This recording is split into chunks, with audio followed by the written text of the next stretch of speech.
에베소 지역은요, 사도 바울이 3차 전도 여행 중에 이게 사역했던 곳이었습니다. 사도 바울 당시 로마 이제 제국 안에 있었어요. 근데 로마 제국 내에서도 네 번째로 큰 도시로 알려져 있었고요. 산업과 행정과 종교의 중심지였고, 그때 당시 거대한 아르테미스 그 신전이 있었습니다. 네.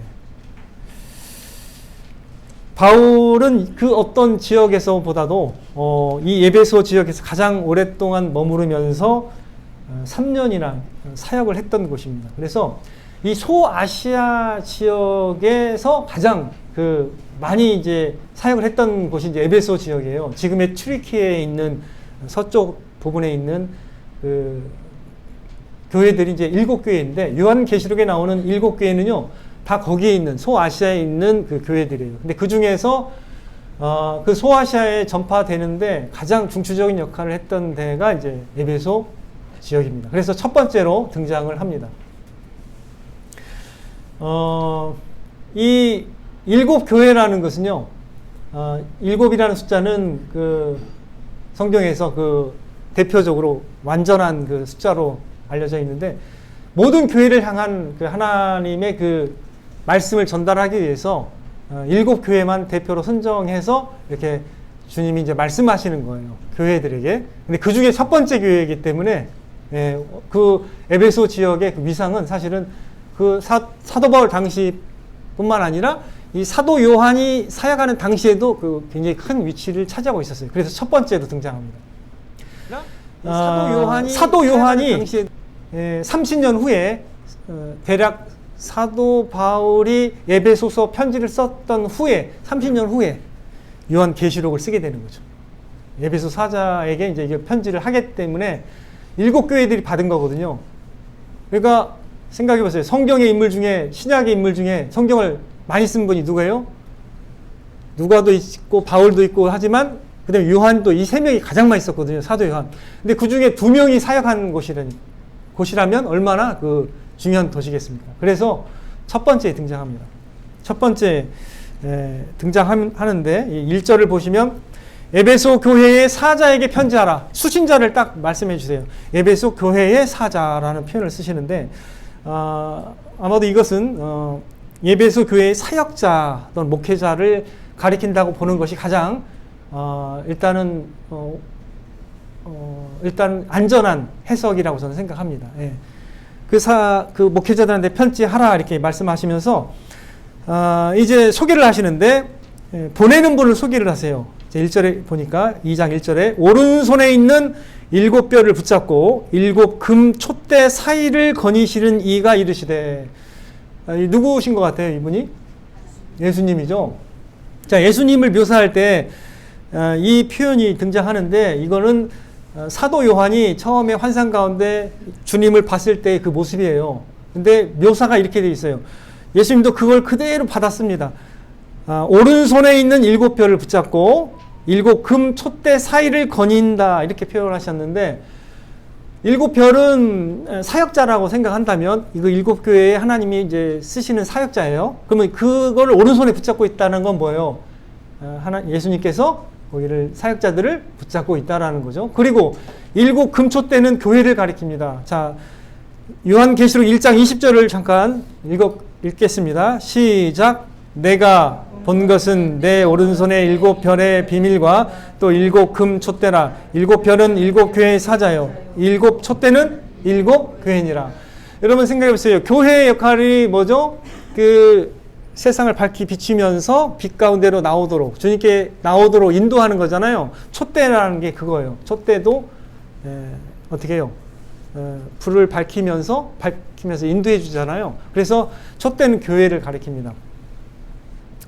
자, 그러면 7별을 붙잡고 7 금촛대, 교회 사이를 거니시는 분이라고 표현했다면 그분이 돌보신다는 거죠. 그죠? 그분이 살피고 돌보시기 때문에 그분이 편지한다라는 거예요.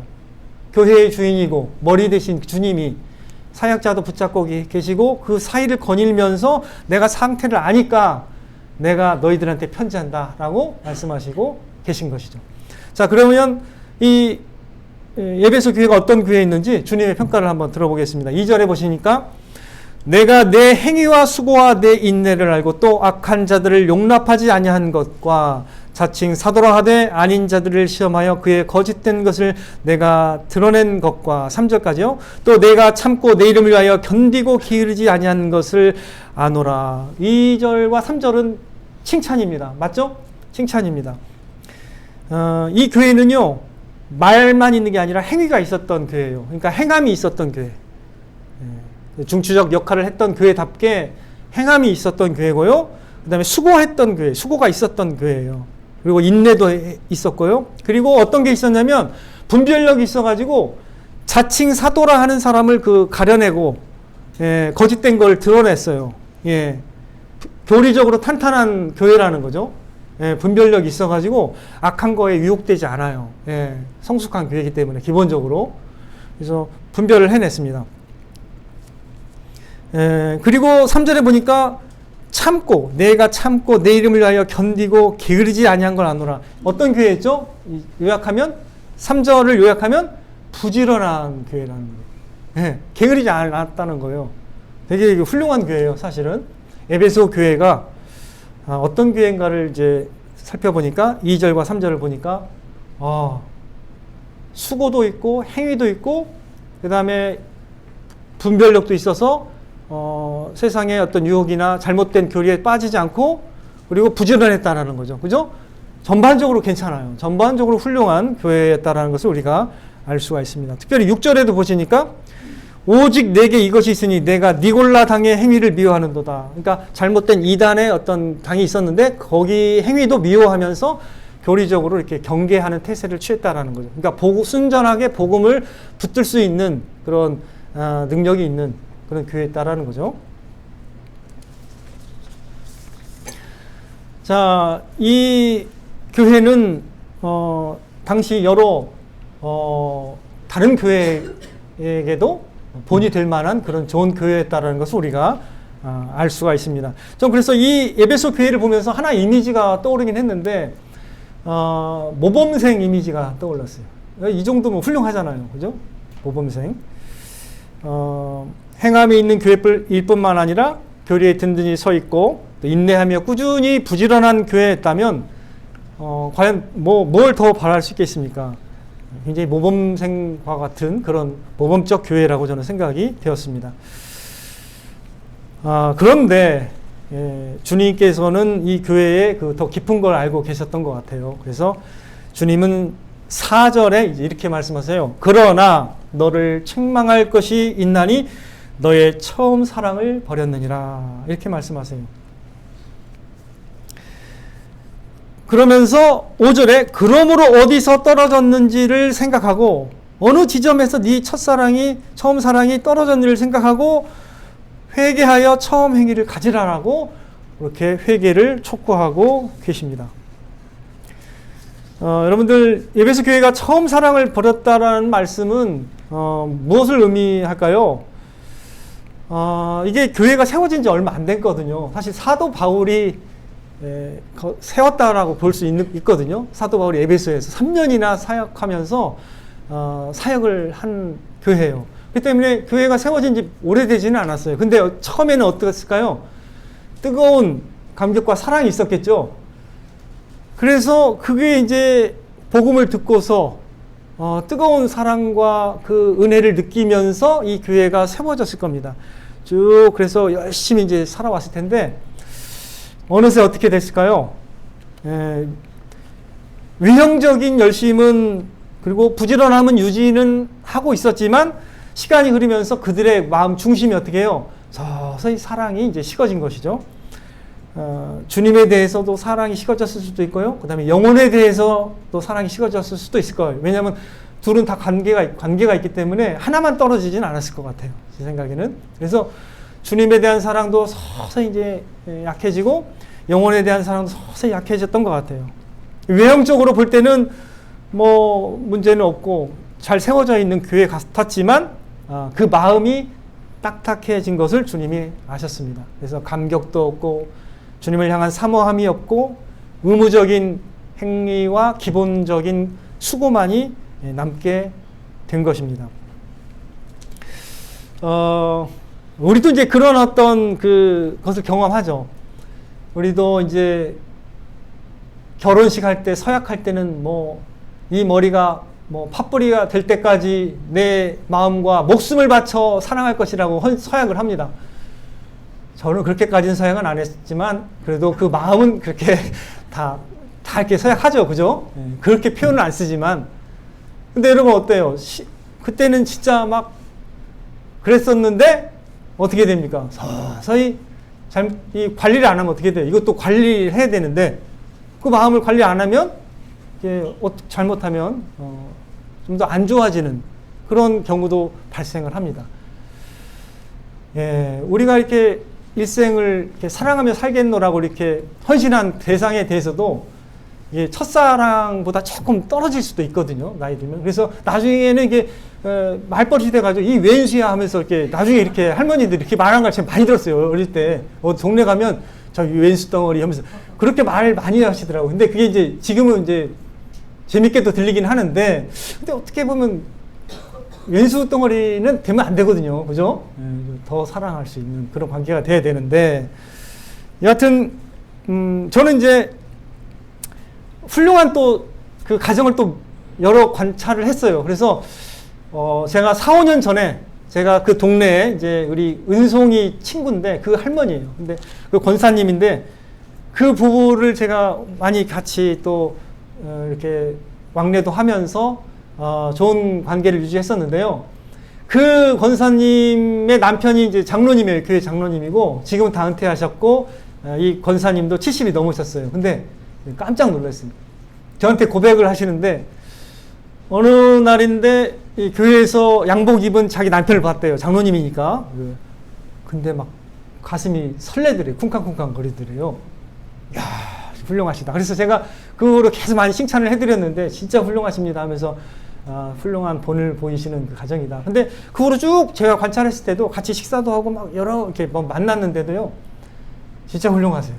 진짜 그렇게 사세요. 와, 그게 가능하다는 거를 보여주시더라고요. 진짜 훌륭한 그 가정이더라고요. 아름답더라고요. 70 넘으신 분이 그 설렌다고 하니까, 야, 참, 전 처음 들었어요. 그런 말은. 근데 그게 가능하다는 것을 제가 느꼈습니다. 그렇다면 얼마나 그 결혼 생활이 끝까지 아름답고 좋을까요? 그죠? 얼마나 좋아요, 그게? 저는, 이와 같을 수 있다고 생각합니다. 우리의 마음도, 우리가 하나님을 향해서 우리가 어떤 마음을 갖겠느냐는 것은 우리에게 달려 있잖아요. 그죠? 우리가 하나님을 향한 마음을 우리도 관리할 수 있는 건데 성경에 무릇 지킬 만한 것보다 뭘 지키라고 했죠?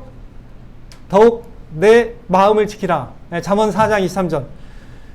우리가 이제 뭔가 유지하고 지켜야 될 것 중에 가장 중요한 게 마음이에요. 왜 그래요? 그 뒤에 나오는 구절이 뭐예요? 생명의 근원이 이에서 남이니라. 생명력이 생명과 같은 그런 삶이 어디에 있다고요? 우리 마음 중심에서 우리가 어떻게 하느냐에 달라지는 거예요. 달라지는 거죠. 그래서 에베소 교회에 돌이키라고 했던 거는 돌이킬 수 있어요, 없어요? 돌이킬 수 있으니까 권면하신 거죠. 그들의 마음을 새롭게 하기를 원하셨던 거죠. 하나님이 보실 때는 이들의 사랑이 점점 식어간 거죠. 처음에 가졌던 순수하고 뜨거운 사랑의 마음을 유지하기를 원하셨던 것입니다. 그래서 처음 사랑을 회복하라고 주님께서는 도전하고 계시는 것입니다. 저와 여러분은 끝까지 마음을 다해서 뜻을 다해서 하나님을 사랑하시기를 기원합니다. 하나님의 이 말씀을 통해서 우리도 에베소 교회와 같은 것은 아닌지 우리를 좀 돌아보는 시간을 가졌으면 좋겠습니다. 주님께서 회개하지 아니하면 내가 내게 가서 내 촛대를 그 자리에서 옮기리라 라고 말씀하셨는데 교회가 빛을 전하는 촛대로서의 사명을 회개하지 않으면 감당할 수 없도록 하겠다는 거예요. 그래서 다른 곳에 촛대를 옮긴다는 것은 다른 곳을 삼아서 그 역할을 감당하도록 하겠다는 거예요. 엄청난 그 경고의 말씀이세요. 예. 우리가 하나님을 향한 그 마음을 늘 새롭게 할 필요가 있는 이유가 바로 여기에 있습니다. 그렇지 않으면 더 이상 우리를 통해서 하나님께서 역사하지 않을 수도 있다라는 그런 두려운 마음을 가질 필요가 있는 것입니다. 사랑이 저는 신앙의 정수고 또 신앙의 핵심이라고 저는 생각합니다. 물론 시작은 믿음이에요. 믿음으로 시작하지만 결국 나오는 게 뭐예요?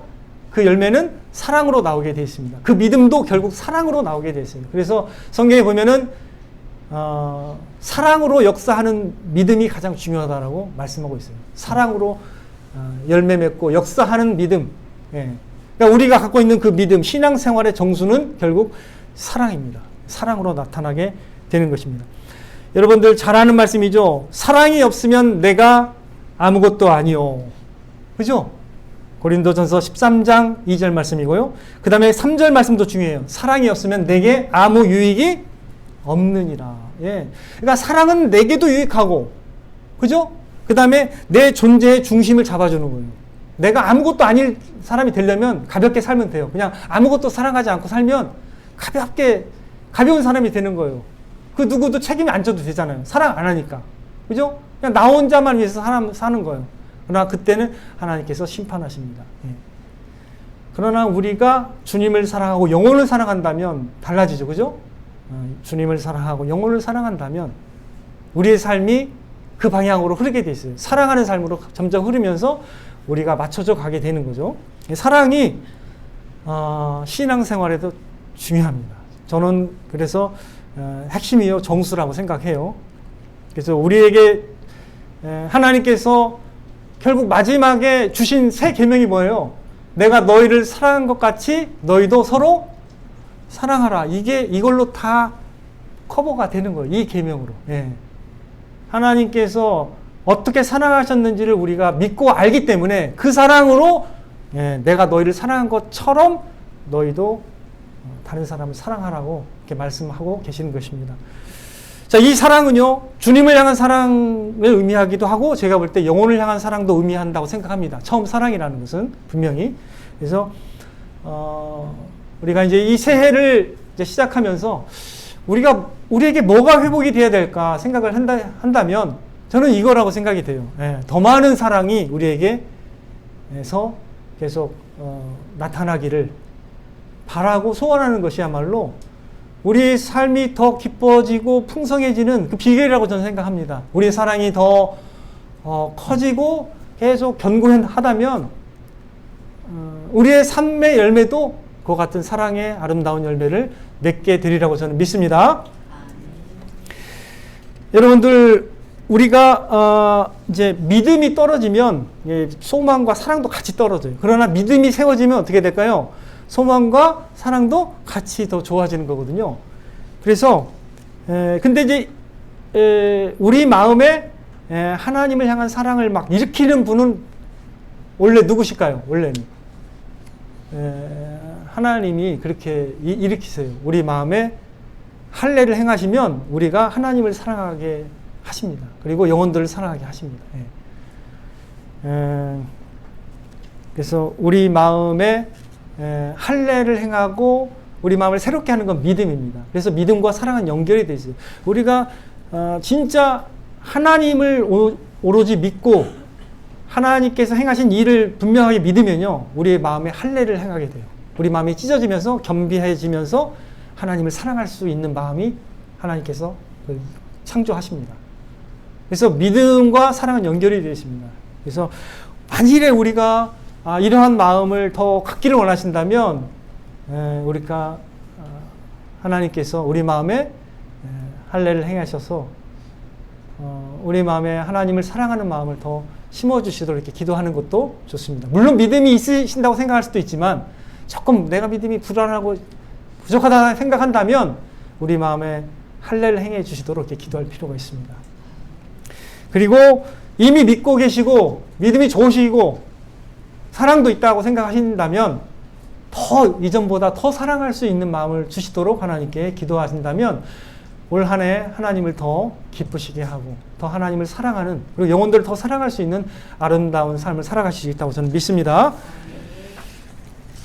주님의 사랑을 회복하는 방법이 있다면 저는 이제 뭐 간단하게 두 가지를 말씀드리고 싶어요. 첫 번째는 주님의 십자가 사랑을 늘 기억하는 것이죠. 그 거룩한 사랑 앞에 늘 겸비한 심령을 갖게 해달라고 기도하는 것이고요. 두 번째로는 십자가에 나타난 하나님의 크신 사랑과 헌신을 자주 묵상하는 거예요. 자주 묵상하는 게 우리에게는 큰 도움이 됩니다. 예. 자주 묵상하는 것이. 그래서 첫 번째는 기도하는 거고 두 번째는 말씀을 통해서 묵상하는 거예요. 예. 두 말씀과 기도가 우리를 새롭게 하는 것입니다. 하나님이 우리를 어떻게 사랑하셨는지를 우리가 다시금 상기할 때나야 우리의 마음이 일깨워져요. 예. 사실 일깨워지는 방법은 그거예요. 하나님이 어떻게 우리를 사랑하셨는가 이거를 잊지 말고 계속 묵상을 한다면 우리가 계속 그 사랑을 유지해 나갈 수 있다고 저는 믿습니다.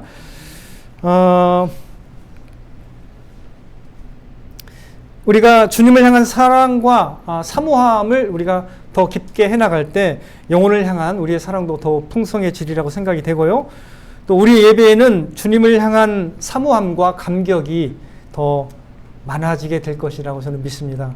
그래서 그러한 당수 한우리 교회가 되기를 주님의 이름으로 축원을 드립니다.